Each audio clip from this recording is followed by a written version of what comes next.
This is Gridiron Graduates, a weekly podcast covering all things football. Episode number 15.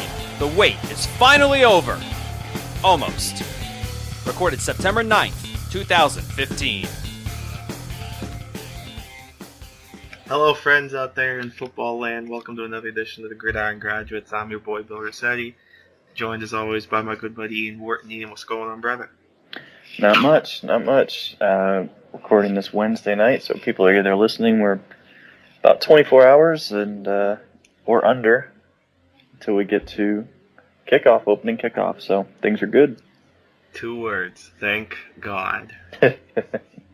For sure, absolutely.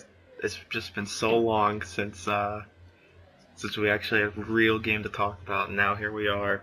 First game Thursday, tomorrow night, or if you're listening on Thursday, first game tonight, even better. But before we get to the NFL, we're going to tease you a little bit. Hold off. We got to discuss some of the college action from last week, and boy, was it a fun week. From Ohio State in an early nail biter, and then ended up pulling away from Virginia Tech to Hail Mary on the first week. It was just an awesome week. What were some of your early takeaways, just in general, first, before we kind of break it down a little bit? Early takeaways, I would, just looking at it from a college perspective, not really like an NFL prospect or anything like that perspective. A lot of rust. A lot of these teams, top 10, outside the top 10, some of the teams had a little bit easier schedules, like Ole Miss destroyed Tennessee Martin 76-3. So, but like the top 10 teams, they kind of started out slow. So I think we're going to see that in the NFL too. I think that was my biggest takeaway. That was kind of got to pump the brakes. Yeah, usually early in the season. Yeah, it usually seems like week one, obviously, not all cylinders are clicking just yet. It takes a little bit for teams to really get going, so we don't want to overreact too much, but certainly some exciting times. And we'll start with Ohio State. Just got to say, Cardale Jones, whew, what a performance. Even only playing 3 games last year, comes back this week against Vodtech and is just outstanding. And the whole team really just looks ridiculously good. A little bit of a nail biter, as I'm sure you're certainly aware. I'm sure you were a little nervous those first 30 minutes, but ended up pulling away and winning by 18. So, what'd you think of the Buckeyes? First half, they were basically unstoppable if it wasn't for their own mistakes. And I think that's kind of going to be like the theme all season for them. They're just so much deeper and just more talented overall that, it's going to be difficult to stop them. They may average 60 points this year until they get to Michigan State and Michigan, which those are like the last 2 games in the season for them. So they're just so loaded everywhere. And seeing Braxton Miller out there making huge plays, that was really, really fun because I'm a big Braxton Miller fan. So I'm just glad that he's out there and he's playing well. And Cardale Jones, I think he's a really fun guy, really interesting talent. Not even on like an NFL prospect level. I think he's intriguing there, but just as like a college player, he's really difficult to stop. So I was really impressed with Ohio State. Just consider they're going to be getting 4 players back this week, including their best player, Joey Bosa, and arguably their second best receiver, Jalen Marshall. So good luck. Good luck to every team playing them, and try not to lose by 60.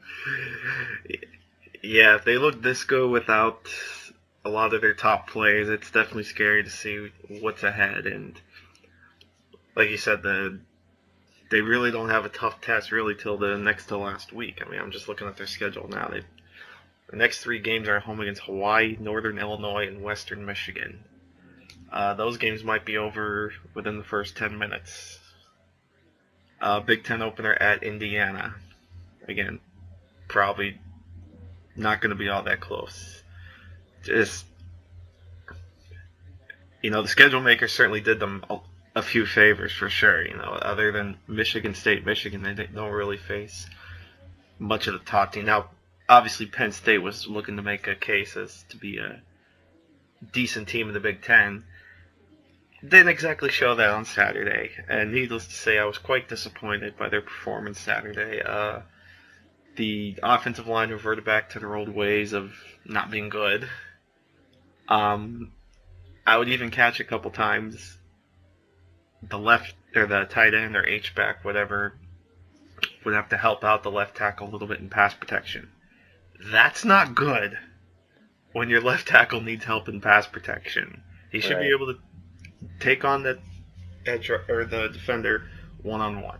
So if he needs any kind of help, that's not a good sign. Especially, and this offense in general just looked blah. I mean, I'm sorry to kind of completely shift away from Ohio State, but I think you gave good enough info there that we kind of covered them a little bit. And you mentioned yourself, Virginia Tech isn't the toughest team, and Ohio State certainly passed that first test. So not really expecting too much opposition-wise for the next, say, 8 weeks. But, with Penn State, 10 sacks is just ridiculous. And James Franklin isn't exactly doing Penn State any favors with his offensive play calling and the way they're just going about the offense, just all la-di-da, just terrible. As you can tell, I'm definitely frustrated about, just as a Penn State fan, it just wasn't good to lose to Temple after all the hype surrounding them this season, or at least in the offseason. Yeah, and Temple did a nice job with the game plan, but the more worrisome thing is, you knew this offensive line needed help when Donovan Smith was the best lineman last year, and he wasn't very good. And, losing him, and they came into the game, and actually, I should say, the first quarter, they looked really sharp. Jumped out to a 10-0 lead. The offense was clicking. Good mix of run, good mix of pass. I liked how the passes were going. Hackenberg was, making his reads a little bit quicker, and I was like, okay, we might be onto something here. Especially in terms of Hackenberg and his projecting him to the NFL. I was like, okay, this is kind of what you want to see. And then Temple just started blitzing. And for 3 quarters, there were no adjustments. There were no adjustments pre-snap, no adjustments post-snap. And you just have to wonder, it's like, okay, who's the super incompetent one? Is it James Franklin or is it Hackenberg? Like, who is it that's not able to change what they're doing? And the real answer is that it's everybody. It's everybody involved. It's the offensive line just not playing well, not communicating well. Some of those sacks were just because of very bad communication or no communication. Blown assignments. Some of those sacks were on Hackenberg, just standing in the pocket, not feeling the pressure, not escaping, not extending plays, or not even delivering an accurate ball. And then some of it's absolutely on coaching. And a lot of it, I would say, is on coaching where, look at Cal. Cal has a terrible offensive line. They've got a great quarterback in Jared Goff, and they do everything they can to get the ball out of his hands as quickly as possible. Instead of running like 2-man routes, they just say, okay, we know our offensive line's terrible, but we're going to go 4 and 5 wide, and we're just going to hit quick routes just to offset that pressure a little bit. Like, it's not very hard to implement that system. It's certainly a lot smarter than running deep routes when you have a bad offensive line and a quarterback that doesn't really do well with pressure. So, I root for Hackenberg, not in the sense of I'm not a fan of Penn State. I quite frankly don't really care individually, like on like a personal level for prospects. Like, I just evaluate what I watch. Like, I don't have any emotional attachment. But I want him to succeed because the NFL really needs it. The NFL needs quarterbacks, and he's shown us 2 years ago that he may have that talent, and so I root for him. But it's very difficult to watch when Penn State goes out and they continue to play like that. Like, what happened to the team that played in the bowl game last year? Where was that level of efficiency? Mm-hmm. And I think it's really bad news. And it's only week 1, and we've seen teams just like Ohio State last year. You start out rough, and maybe you change as a team as the season goes on. But that was not a promising performance from that team. And James Franklin has got to be feeling the hot seat. you come in and you make your quarterback dramatically worse than what he was. And it's like, I don't know what bigger indictment you can make on somebody. But, looking at the positives, though, Carl Nassib, holy smokes. That defensive lineman, I mean, I believe he's a walk-on. I know he's a senior. So. I don't remember seeing him before or ever hearing about him before, but he was extremely impressive. And I think that with Zettel and Austin Johnson, I mean, that's going to be a fun group to watch this year. So, sure. on the positive side, I think the team in general kind of got the air kicked out of them once Temple came back. But, there are some positives there that I think this team can kind of bounce back a little bit, especially if they're willing to change on offense more than what they showed. I mean, it's hard when you have all offseason and then you come out with such a poor game plan and no ability to adjust mid-game to what's going on. So, I mean, that's the worrying part. But, there are some positives for Penn State fans. At least you've got some impact defenders. And you still have a super talented quarterback if they can just figure it out. Hopefully he's not ruined. That would be my big worry. One of the notes I wanted to make that I had in mind while you were talking, we talked about how easy Ohio State's schedule is. It's certainly not easy for Penn State as you get into Big Ten play, having to go to Ohio State, essentially visiting Maryland. That game's going to be played in Baltimore. They go to Northwestern. Northwestern just upset Stanford, so you can never take the Wildcats lightly. And then Michigan comes down, and then at Michigan State, so it could be a rough stretch. But like you said, at least they have impact players on defense. But I think before this game, probably Carl Nassib's claim to fame is that he's the younger brother of Ryan Nassib, the Giants' backup quarterback. Certainly known for more than that now. But yeah, hopefully with the next 5 games being at home and a couple of them being scrubs, maybe this will give Penn State a little bit of confidence as they get into Big Ten play. Hopefully it starts Saturday against Buffalo. It should start Saturday against Buffalo. If they struggle on Saturday, there's going to be trouble on the horizon for sure. And I guess we'll quickly touch on another game. I caught a little bit of the Alabama-Wisconsin game, and boy, Derrick Henry, my goodness, what a back he is. And Alabama in general just made Wisconsin look silly. So I guess at least for week 1, and again, trying not to overreact too much, but at least for week 1, they certainly showed they were worthy of that high ranking. Yeah, absolutely, especially with a new quarterback. I thought the question was who's going to be the quarterback. Well, I think they've answered that. Yeah, I thought Coker played fairly well.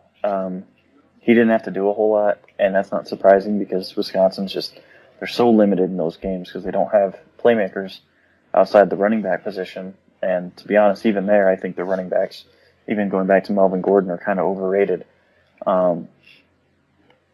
Clement's interesting, but he was dealing with some injuries, and even if he wasn't, he just didn't look overly good. And I think that's a concern on his part, projecting him forward. But I think Bama. I mean, they're just a really tough team because they're more talented, they're more physically developed than most teams. So, and they're obviously more well coached than pretty much every team except for maybe Ohio State. So, and maybe TCU, you'd argue. But I mean, that's just credit to those schools that they have that good of right. That they have that good of coaches. So they're a tough team, and Wisconsin, I don't think ever had a chance. I really don't. Yeah. But it was a good game. I mean, Derrick Henry, he's a tough guy to stop in college level. I'm not sure as him as like an NFL prospect yet, but what I am sure is that on the college level, he's something special. Yeah. So, and they just kind of replace guys. Saban does a great job of roster mirroring. So like guys that he loses, he basically has a backup who's pretty much the exact same. That's just how he recruits. He wants to basically just plug and play players. Absolutely. And so that makes it. That's why that's been a team that just kind of dominates. Yeah, it's just really fun to watch a team like Alabama, and so it would be interesting to see them going forward. TCU is another team too.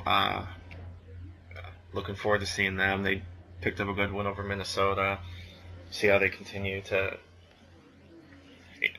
down the line. TCU Baylor certainly going to be a game to watch, and Michigan State Oregon this week. That's going to be that's the big one for this week. Two great quarterbacks going at it. I'm looking forward to watching Cook and Adams go at it, and certainly being a guy that likes to look at the playoffs and kind of project what could happen and look at these resumes. This is obviously going to be one of those games that could already be a potential elimination game in week 2. So, real quick, what's your take on that game? Who are you liking? I think Michigan State right now is a better team. Oregon's tough because they obviously had Mariota last year and pulled away at the end when they played Michigan State. But I think I like Michigan State this year. It's in Michigan State. I think they just have the more consistent quarterback, and for me, home field advantage, more consistent quarterback, and that's kind of saying something because I'm not a big Connor Cook fan. But he's at least experienced. He's able to take those occasional risks, but he's also able to kind of mix things up too, and not be totally, I guess I should say, like Andy Dalton type. Like he's kind of like Andy Dalton, but he's not. So he's kind of predictable, but he's at least shown flashes of being a little bit more than that. And I think that's going to be the determining factor, especially for when you look at Oregon with the Vernon Adams kid. I mean, he's a dynamic quarterback in college, but we saw it last week. He took a hard shot, and he was out for the game. I mean, he looked like he got laid out on a late hit. And Michigan State's a bigger defense than Eastern Washington, and Eastern Washington was moving up and down the field with pretty much no issue. So basically all Michigan State has to do is get a couple stops, which isn't going to be extremely hard. I mean, Oregon has Royce Freeman and a couple good receivers, but I mean, if Eastern Washington was able to score like that, I think Michigan State's going to be able to as well. But I think it'll be a good game. Yeah, I didn't get a chance to see much of that game, but it did sound like Oregon wasn't exactly the dominant type that we've come to expect the last couple of years. Certainly seemed like Eastern Washington gave them a little bit of game. So having to go to Michigan State could be a tough test, but certainly it'll be fun to watch Saturday night. I think that's enough of college talk. I think it's time to finally go to the big boys.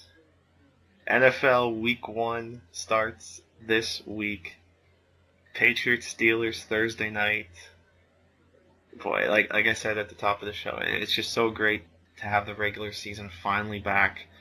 I feel like a kid at Christmas morning right now, opening presents, knowing that we have these games back. We don't have to talk about depth charts and bottom of the roster players. We're talking the real thing. So, and I know you're excited and ready to go. Yeah, absolutely, and especially because we've got a really good matchup Thursday night. We've got New England, obviously defending champs. Tom Brady's back, and then this Pittsburgh Steelers. I don't know if anyone's going to play defense in this game, which is going to make it a lot of fun. Basically, Ben Roethlisberger against Tom Brady, just slinging the ball around. That's going to be, I think, pretty enjoyable to see. That's going to be basically like what it comes down to. I think is. Yeah. If anybody can make a stop, obviously Le'Veon Bell's out for Pittsburgh, but D'Angelo Williams is at least healthy, so I think that'll be a nice positive for Pittsburgh. But I mean, it really just comes down to who is going to stop Antonio Brown and who's going to stop Rob Gronkowski for each respective defense, and I highly doubt there's going to be any stops. So good for you if you have either of those players on your fantasy team. Pittsburgh claims they have the formula to stop Rob Gronkowski. So that's going to be something I'm looking forward to watching to see if they actually can stop Gronk. Probably won't be. Probably won't happen, but we'll see them try. It'll be like 11 defenders and like a sneaky 12th defender sneaking onto the field. Mike Tomlin will like stick Yeah. his toe out or something. Yeah, Tomlin trying to trip him constantly. All just focused on Gronkowski. That's the only way they're going to stop him. And he still might come down with catches. Yeah, that's the thing. You can do whatever you want to Rob Gronkowski, and he still finds a way to make catches all over the field. So, you know, and it's not like the Steelers' defense is elite anymore. You know, yeah, they're younger, and yeah, they look pretty decent. I like Ryan Shazier, but the fact is, secondary is still going to be an issue. Brandon Boykin's not even starting. I guess the news broke yesterday. Boykin, I guess, won't even be on the field. Yeah, I don't understand that. I don't know if they're just not trying to pay him, or I should say, pay the Eagles that increased price for playing time. But I mean, they're kidding themselves. He's easily their best cornerback. I just don't understand. I mean, I give Chip Kelly a lot of credit, but I mean, I saw some people saying, "Oh, Chip Kelly, what did he do? What did he know that they didn't know?" I mean, I just think they're just either overthinking it, or I mean, maybe he had a really bad camp, but based off of talent, I'm shocked that came out. I don't know if what on earth that is all about, because that's a guy that's proven himself to be a really good slot cornerback, and that's an extremely important position on the field. I mean, that's basically a starter now. And this is a position that the Steelers don't have a lot of depth on. Yep. I mean, and they just cut their 4th-round pick, Doran Grant. Now, I know Grant was dealing with injuries. That is still shocking. Like, you basically have to question everything about that organization right now. Like, yeah, they built a strong offense, but defensively, I mean, Doran Grant was a good player at Ohio State. I agree, yeah. I thought, and it's not just him. They cut 2 of their draft picks this year and sent them to the practice squad, Grant and Anthony Chickillo. So, it's just really surprising when a team takes 2, you'll see draft picks from that year on the practice squad, but usually they're like the late 6th, 7th round picks. Like the Eagles, for example, you have Randall Evans on the practice squad and Brian Mihalik. But you don't normally see a 4th rounder on the practice squad this first year. Yeah. I mean, 4th rounders, you're not expecting to find starters in that round, but you would at least like to find some kind of depth on the opening day roster in the 4th round. So to see a guy like Grant be waived and then not even claimed, I think the Steelers are actually kind of lucky that Grant cleared waivers and they were able to stash him on the practice squad. Yeah, I'm surprised someone didn't snatch him from them. But I mean, get lucky sometimes. Yeah, that's right. But yeah, overall, I agree with you. I think it's going to be a battle of the offenses because, we don't know what the Patriots' defense is capable of, at least in regular season action. We know the secondary obviously is going to be weaker than it was last year. Can Malcolm Butler carry over his Super Bowl heroics to this season where he's actually going to be the starter? But in the end, I do think the Patriots come out on top. Not like Tom Brady needed any more motivation, but now after this whole mess this offseason and him getting his suspension cleared, I think he's ready to just go out and just give his A++ game, and it might be too much for the Steelers to handle tomorrow. I think the Steelers win. I think people are underrating just how good that offense is. And I don't know. I mean, I could definitely see it go either way, especially to start the season. But I just feel like Pittsburgh might be a little bit stronger on offense, and this could be a good opportunity to kind of steal one.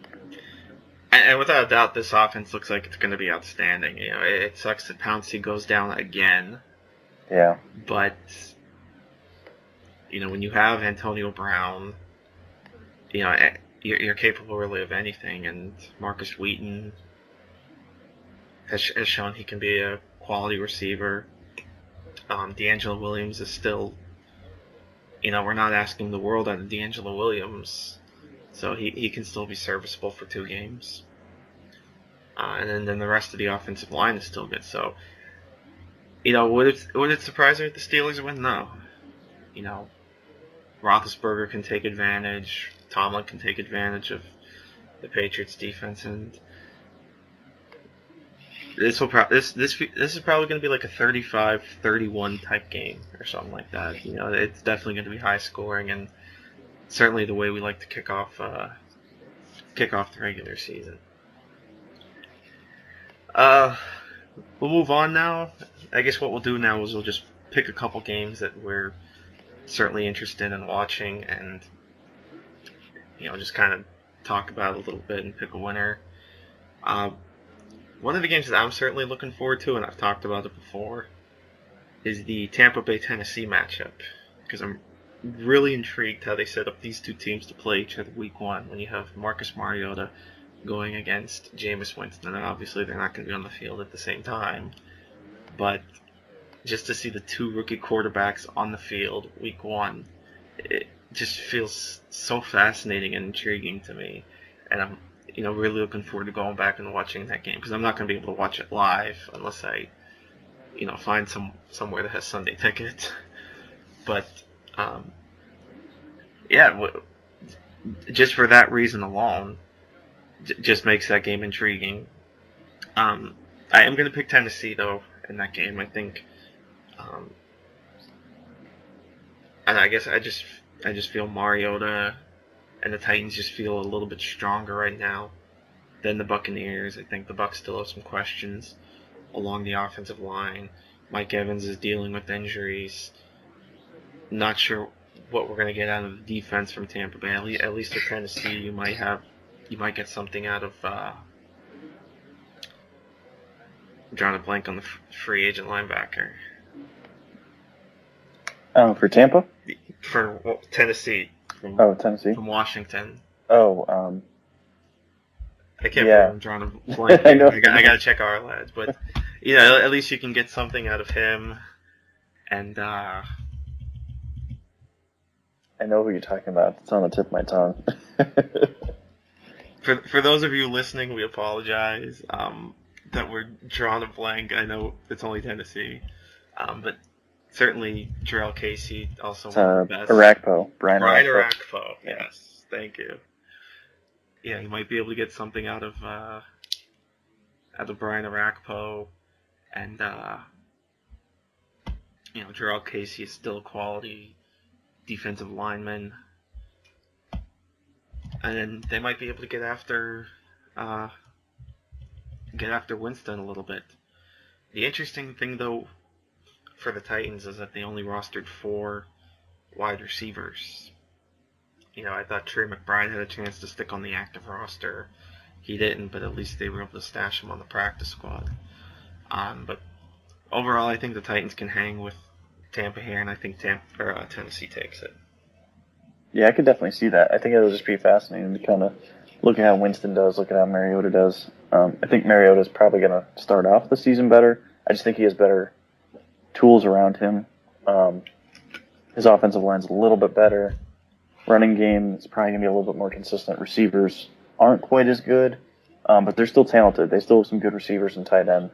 So I think that, and defensively, I think they're better than Tampa. So that's gonna make it easier for him as he transitions to the NFL. But it should be a really fun game just because you always want to compare, and obviously the hot takes afterwards should be golden. Yep. I can't wait to see that. I can see the media after the game. Oh, let's compare stats, and because this guy did better, he's gonna. The questions are immediately going to come. Who's going to have the better rookie season after this performance? Exactly. And one will be named a bust, and that's just how it is. So I'm looking forward to that too.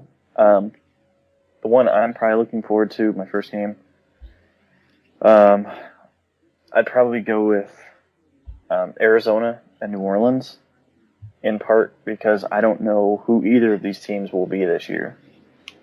New Orleans lost Kenny Stills, Jimmy Graham.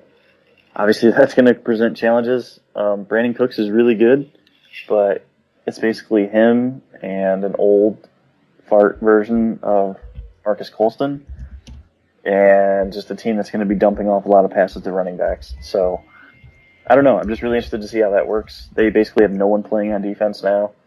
It Cameron Jordan and a bunch of nobodies because everyone's hurt, including Jarris Bird and Keenan Lewis, and obviously Junior Gallette's gone. So I don't know what they're going to be this year. I'm not positive I'm like overly encouraged by what they did this offseason. So my outlook's kind of negative on them. But the same can kind of go for Arizona. Like, they were really, really good last year with Carson Palmer, and their offense should be electric with Palmer back in the mold. But I don't know what their defense is because they have one decent cornerback, and they have basically no pass rushers. They lost Todd Bowles, obviously, and that I love Todd Bowles, so like that's part of it. But yeah, I don't know who they're going to be this year. Like, I can see them being 6-10, and I could see them being like 10-6. So I'm really interested just to see that. I think Arizona wins just on the basis of I don't think New Orleans is any good this year, but I may be proven wrong, and that may be another shootout too. So I'm rooting for that. And the big thing with the Saints too this week is that C.J. Spiller's not playing, so we're not going to get an early look at how the Saints plan to use how to use Spiller into their offense. Well, he's hurt. I think he's out the first 2 weeks. If he's out 2 weeks, that definitely sucks more. Yeah, I think he's out 2 weeks. But at least 2 weeks. Yeah. But I agree. These two, I'm just not too thrilled about either of these teams either. And one part in particular is the Arizona offensive line. I think that's going to be a huge question mark in front of Carson Palmer, and obviously a mid-30s quarterback coming off an ACL, playing behind guys like Ted Larson at left guard, A.Q. Shipley at center, Earl Watford at right tackle. Yeah. Doesn't instill a lot of confidence in me. This is just kind of a hunch, but I'm going with New Orleans in this one. I don't know why. Something's just kind of jumping out saying New Orleans is going to win. Maybe it's just because of the offense. Maybe I just feel more confident in Breeze and Cooks. I don't know. It's weird. It's just weird to me. So I don't know. And it's just funny. It's just amazing seeing a guy like Ife Moma at tight end for the Cardinals when he struggled so bad as a receiver for the Eagles. But hey, good for Moma making the Cardinals roster. Yeah, like that's another worry too. It's like, I don't know. It's just a really weird team. They're just oddly built. And it is like I said. I just don't know what to think about the Cardinals. A lot of people think they're going to be so good. I don't. I just nothing excites me about this team.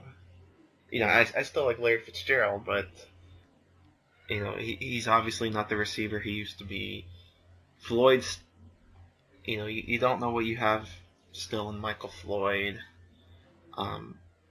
At least you have John Brown. At least he's good and can instill some excitement. But I don't know. Like I said, just maybe as a hunch, but I'm picking New Orleans in this one.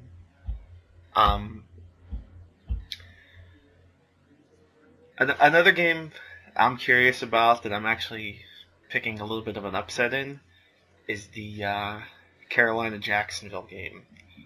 I just want to put it out there, and hopefully it makes me look smart, that I'm picking Jacksonville to beat Carolina this week.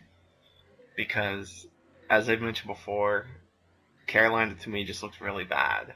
Yeah. All the losses they've had, particularly Kevin Durant. Kelvin Benjamin. I don't know where Kevin Durant came from with the Panthers. They could use him. They could use him at receiver. They could use him just about anywhere, yeah. Kelvin Benjamin and Frank Alexander, to me, are just the two losses that are just huge for this team. Yeah. And now the talk that Devin Funchess isn't even a starter, when we all thought he would, we essentially thought he would just rise up to that role just because of the loss of Brown. Like, you think he'd just step up. Well, now it turns out it's, Philly Brown and Ted Ginn. Yeah. as the starting receiver. So yeah, you have a lot of speed, but Right. not much else. Nice Ohio State duo. But other than that, I mean, I like Philly Brown, but I mean, I never thought he'd be an NFL receiver, to be honest with you. I never watched him and thought, yep, NFL player. And I mean, to his credit, he has been a little bit better than what I thought, but I agree. I mean, earlier I was making some picks, and I actually went with Jacksonville, just on the hunch that, or no, I'm sorry, I did actually pick Carolina. You're right. I did pick Carolina, which feels weird because I don't think they're the better team, but I feel like they may be able to suffocate Jacksonville's offense with those linebackers. Coney Ealy's been really good this preseason, so there's hope that maybe he can kind of be that impact player for them on the defensive line. But it's going to be an ugly game. I think these are two bad teams, and so I mean, ultimately, those games are never fun. But someone's got to win. At least it's going to be better than Browns Jets, in my opinion. Oh, that's going to be brutal. I honestly think that might be the worst game of Week 1. The only fun thing to see in that game is how do the Browns move the ball, and that's not really going to be fun to see. That's just going to be funny to see. Funny, yeah, it's a good way to put it. I don't know how they're going to move the ball, and I will say though I do want to see Brandon Marshall against Joe Hayden. That might be actually that's going to be the matchup to watch for sure. But other than that, I mean, let's be honest. These are two of the, and I guess in a way that's a game we're looking forward to because of how bad it's going to be. Right. But these are arguably two of the worst starting quarterbacks. They might be the two worst starting quarterbacks in Week 1, and they happen to play each other. Week 1. It would have been at least somewhat better if Geno Smith didn't get punched in the jaw.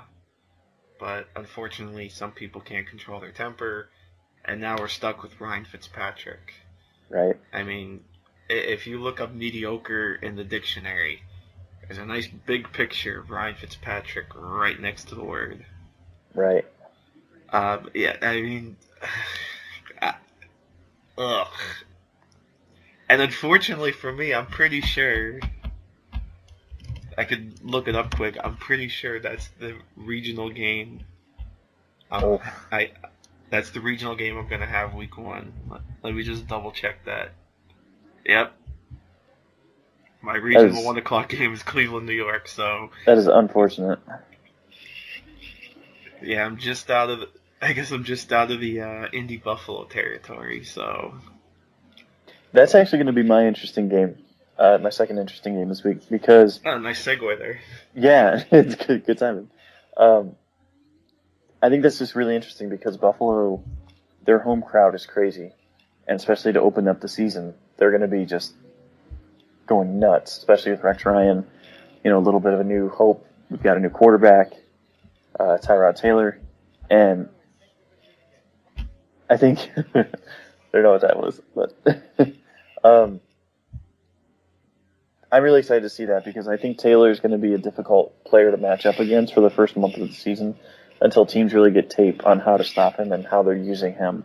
I don't have faith in Rex Ryan to really continue that success. He just doesn't handle quarterbacks well. He has no idea what to do with them. And he just doesn't hire good offensive coordinators either. So what I'm looking forward to in that game is can Indianapolis go into a really tough environment, face an extremely good defense, and somehow slow down Tyrod Taylor because he's going to look to run, and that defense is lacking speed. So I just think, unless if they're just dropping that back into cover, zone coverage, and just forcing him to attack downfield, I think that'd be my defensive strategy against him. Don't let him scramble for more than 5 yards at a time. But I don't know if they really have the personnel to do that too effectively. So I'm just really interested to see that. First week we usually see some wonky results. That could be a sleeper game where the Bulls pull out a nice victory. Especially considering, look back a year ago, and the 49ers walloped the Dallas Cowboys. And we obviously know how that turned out. So maybe this could be that game where an average to bad team which I don't think the Bills are a bad team, but I think they're a bad team in terms of, like, I don't think they make the playoffs because their quarterback position is so bad. Yeah. I mean, I like Tyrod Taylor, and he was the right pick to start, but realistically, he should not be a starter in the NFL. So I would watch. I'm actually looking forward to seeing how that game works out. Yeah, I was gonna say at least credit Rex for going with the high upside play. Yeah, absolutely. Matt Castle. Not enough coaches do that. Like, that's not right. Exactly. Matt Castle would have given them nothing. EJ Manuel would have given them a little bit, but not much. Probably not much more than Castle. So at least Taylor, gives them that mobility at quarterback. So, maybe like you said, maybe this is one of those games that could be a sneaky upset because obviously Buffalo has a strong defense and can maybe shut down Andrew Luck. We saw it last year what they did to Green Bay and Aaron Rodgers pulling the upset. So there's, this game isn't a foregone conclusion that the Colts are going to win. I think they do win, but after think about it and hearing what you have to say, it may not be it certainly won't be a runaway. You can never expect blowouts in the NFL. I don't care how bad a team is, especially on the road. Like that changes it so much. Like, there's a reason why Indianapolis is only favored by 2.5. Like, that really means that they're like a 5-point favorite, but just consider that for a second. The team that went to the AFC Championship game is only favored by 5 points on the road. I mean, that's one score. Mm-hmm. So, I mean, I think this is going to be a really good game, and I wouldn't be surprised if Buffalo pulls that upset. Absolutely. I'm not going to pick them to pull the upset. I will pick Indianapolis. But I'm gonna hedge my bet a little bit. Yeah. Say, just don't be surprised. And I'll go ahead and talk one more game, and I guess in a way I probably should talk about this game, and that's the Monday night first game of the doubleheader. And let me just say first, I love the doubleheader. I really do. I wouldn't have no problem if the NFL said we're taking off Thursday night football. And we're taking that game and moving it to Monday night and making a doubleheader. I agree with that. The Thursday night games are so bad. I wouldn't mind saying the first game at like 6:00 and the second game at like 9. Yeah, I like that. Because at least because right now the kickoff is 8:30, so an extra half hour, that's like nothing. NFL fans have no problem staying up till like 12:00 to watch a game. So you start at 6:00 because a lot of people are coming home from work by then. So, 6:00 to 12:00, that still gives you 6 solid hours of football on Monday night. Be a great way to end the week. Like you said, Thursday night games are terrible. Yeah. I mean, it's such a quick turnaround that, teams can never fully prepare. I guess the only way to, like, really help the Thursday games would be to give a team a bye the week before. Instead of making them play Sunday and then the following Thursday, give them that Sunday off. And then so that they have like a week and a half to prepare for the Thursday game. I understand scheduling would probably be a little bit of a flux, but it is what it is, I guess. Right. But yeah, so Philly, Atlanta. I'm really excited to watch Bradford in his first regular season game because obviously, we didn't see him much in the preseason, and the little bit he did, Chip didn't tip his hand too much as far as like play calls. Week 1, he's ready to just let go and hopefully maybe let Bradford maybe not run too loose, but loose enough to, because we've seen he looks confident, he looks ready to go. This is another game that's probably going to be a shootout because you look at the Eagles on defense, like, okay, you have Byron Maxwell at one corner, Nolan Carroll's probably the other. Who's the slot? Yeah, that's the big question. And with a team like Atlanta, we know about Roddy White, we know about Julio Jones. Leonard Hankerson had himself a nice preseason, and so it's going to give Atlanta a little bit more of that 3-receiver look again. So, how do the Eagles match up? I'm going to be really interested to see, where specifically Maxwell, since obviously he's the big money guy, he's going to be the number one. Does he stay on one side? Does he shadow Jones? Does he shadow White? That kind of matchup is is always interesting to watch. So I think the Eagles win a shootout, but I would not be surprised to see Atlanta win only because, they, like I said, they could put up points on the Eagles, just attack the slot corner.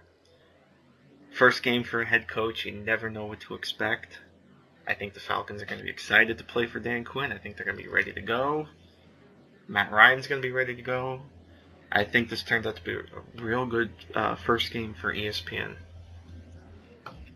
I think Philadelphia runs away with that game. Okay.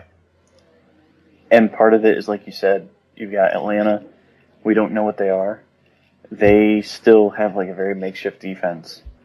And now they got some playmakers back there now, but I don't know. I mean, I saw Matt Ryan in the preseason. He didn't look good. And I know that's not going to necessarily mean much for like the season, but like you look at how Philadelphia was playing in the regular season or in the preseason, and they're just light years ahead of everybody else as far as like what they're doing. They're just so efficient that like I'm just so impressed with them. So I don't know. I feel like that could be a game where it gets out of control quickly because Philadelphia puts so much pressure on the opposing team to keep scoring with them. And then they can just milk the clock. Like, they can run the ball. But, I mean, they're still a very dangerous team, obviously, with DeMarco Murray, Ryan Matthews. I mean, those are guys that can take over games themselves. So they're just such a dangerous team. Right, I think they may win that game fairly easily. And part of it is just because you've got one team that's now in year 3. I think it's Chip Kelly's third year, right? Yeah. Year 3 under that system. They've got his guys in there. And then you look at the other side, it's team's first game. Got a bunch of new faces in there. That offensive line is terrible for Atlanta. And by the way, you're facing like the number 1 front 7 in the NFL. So good luck. Good luck stopping Fletcher Cox. Yeah. I mean, they legitimately were talking about like signing Jake Long and possibly starting him off the street. Yeah. So, I mean, it's gonna be rough. I think that might be a rough especially game. After they spent the 6th overall pick on the tackle. Right. Hey, by the way, all those teams, how are those high lineman picks working out for you? Eric Fisher's back on the right side. Jokel's still struggling. Yeah, like if I hear one time this year, like that Ronnie Stanley or Laramie Tunsil, who are 2 prospects I really like, but if someone says that they're going to be like a safe pick for the next decade, I might go crazy. There's no such thing as a safe pick. None. Your name's Andrew Luck. But if you're Andrew Luck, Khalil Mack, Aaron Donald, like that's it. Very few exceptions, yeah. Teddy Bridgewater. Like I thought Robert Griffin might have been a safe pick. Wrong. Right. Like he would have been. People forget how good he was. They really do. Like he'd be hands down the number 1 pick 9 out of 10 years, and he just got hurt, and that ruined it. I mean, it changed it all. It literally changed it all. I mean, some of it's his fault too, but yeah. People forget how talented he was, man. Like go back to his rookie year, go back to his junior year at Baylor. That guy was incredible, and like you can't take that away from him. But my last game that I'm gonna pick is Dallas and the Giants Sunday night game. I'm just fascinated to see it because Eli Manning might be getting this fat new extension, which, by the way, will make all those Eagles fans that are probably listening because of you, they should smile real big if he gets that extension because he's going to be tying up their cap for like the next 5 years, and he's not good. Eli Manning hasn't been good in 6 years. So let's just kind of accept that. Like, ever since the Super Bowl. I can smell the hot takes coming. You can't spell elite without Eli. Is that really what they say? That's what I've seen that plenty of times, yes. That's awesome. You can't spell elite without Eli. That's fantastic. I wrote a summer. I made Giants Twitter extremely upset with me over summer because I wrote that article that said that they should wait to extend him. It wasn't even like they shouldn't extend him. It's not that they should trade him. It's not that they should cut him. They should just wait until after the season. That's what you gotta love about football fans. They read what they want to read. Yeah. And when something doesn't quite click with them, they fire. Yeah, and like I legitimately saw one guy say today, he's like, Eli Manning's already paid off as a draft pick. And that's true. He won 2 Super Bowls. But he said, we need to like he's earned this big contract. It's like, dude, that was 6 years ago. Like if he's not performing up to par, you got to cut ties with him, and he hasn't been good. Like the new system, he looked really good last year with the new system, but it also helps that Eli Manning had Odell Beckham open on like 95% of his plays. And like if you take out the screens that he threw last year, Eli Manning had like the same stats as he did for like the previous 5 seasons. So he didn't just magically get better at 34 years old. Guys don't magically get better at that age. They are who they are. The system is just more friendly, and their new offensive coordinator, actually, Ben McAdoo, he deserves a ton of credit. He's been fantastic there. So, I just don't think the Giants are in for a good season, especially without JPP for possibly a few weeks, if not longer. Like I said, Manning's still kind of like an average quarterback. We'll see. I mean, they've got the offensive talent to be really good on offense, but I just don't see them hanging in with Dallas. Dallas is they're a pretty good team. Like, they've added some more pass rushers. Yep. And that could be, and if Sean Lee is healthy, like, let's knock on wood, because he hasn't been healthy in like 4 years, but he was a tremendous linebacker when he was healthy. So he was. If he's healthy, and I know that you can't count on that, it's kind of like Sam Bradford. Like, if you get it, fantastic, because he's a game changer. If it doesn't work out, then that really stinks. It really does. But I'm interested to see that. Like, I don't think it's a big butt whooping or anything like that. I think it's going to be a good game, but I'm looking forward to see that game because I want to see, because all I've heard all offseason is, no, you got to wait and see. Like, Eli finally has all of his weapons healthy, which, by the way, Victor Cruz is out for like the first month. I was going to say, he does not. like you can't count on that. Like, and I even put that in the article too. I was like, you guys got to stop like counting on injured players. That goes on management. Like, you guys got to get rid of players like that. I love Victor Cruz, but like, he's compensating for his one leg, so of course his other leg is going to get injured because he's overcompensating for it. So it's just I don't know. I love Victor Cruz, but yeah, it's dumb when you're a general manager for like 3 years, continues to count on the same injured players every single year. It's not a good thing. Yeah, and it's a shame too, because I mean, obviously, if healthy, it would have been real fun to watch Cruz and Beckham and even Randall. Yeah, Ruben Randall's really good too. So, yeah. I mean, we can't give Eli that excuse. Like, he legit has 2 or 3 good receivers. He does, and he still has a solid running game behind him. And like you said, this offense looks like one that can put up points. It's just unfortunate that the defense looks like they're going to put up even more points. And I keep going back to the fact that they signed Brandon frickin' Merriweather to play safety. That's when you know you have problems. Right, like, I don't understand why they neglected that position all offseason. And they just brought in Stevie Brown. You thought, okay, well, Stevie Brown, he was with the Giants before, maybe he'll help out a bit. No, they cut him and signed Craig Dahl. So, I don't know what their thinking is. But, I mean, Giants-Cowboys games are always fun to watch, obviously. It just does feel like every year, though, the Sunday night opener is Giants-Cowboys. Right. Like, it feels like, how many years in a row has it felt like now? That the week 1 Sunday night game, didn't matter where the game is at, it's been Giants-Cowboys. Oh, absolutely. It totally feels like that. It feels like it's been like that for like 6 years. Yeah.